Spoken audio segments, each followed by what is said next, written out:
Katram pa vienam jautājumam. Cik jums šogad ir ārvalstu komandējuma budžets ministrijai? Nu, es precīzi šobrīd nepateikšu. Cik jums nākamgad būs šis budžets? Ar nezināt. Pat cik samazinājāt, ar nezināt? Bija būtiski samazināts. Cik?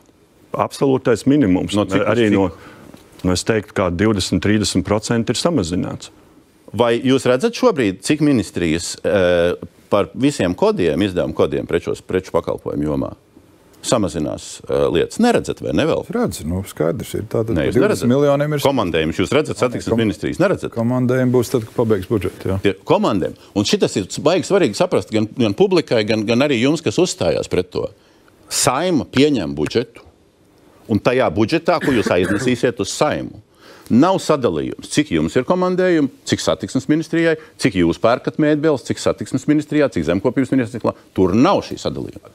Un tāpēc, Švingskungs, es ar interesi pārliecināšos rītā, kur ir tas lēmums, ka 645 000, kas ir šogad tāmē publiskajā valsts kases, jūsu komandējuma tāmē, ir samazināti par 20–30%. Un kāpēc viņi nav par 40% samazināti? Tas ir aicinājums nedoties komandējumos, vai tas ir jautājums, kāpēc ir tāda summa, vai jūs patiesi esat to izanalizējuši? Vai jūs zināt, cik šogad jums ir sabiedrisko pakalpojumu izdevumiem Finanšu ministrijā nauda?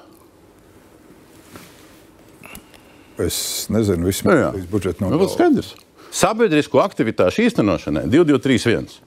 889 000. 889 000 sabiedriskām attiecībām.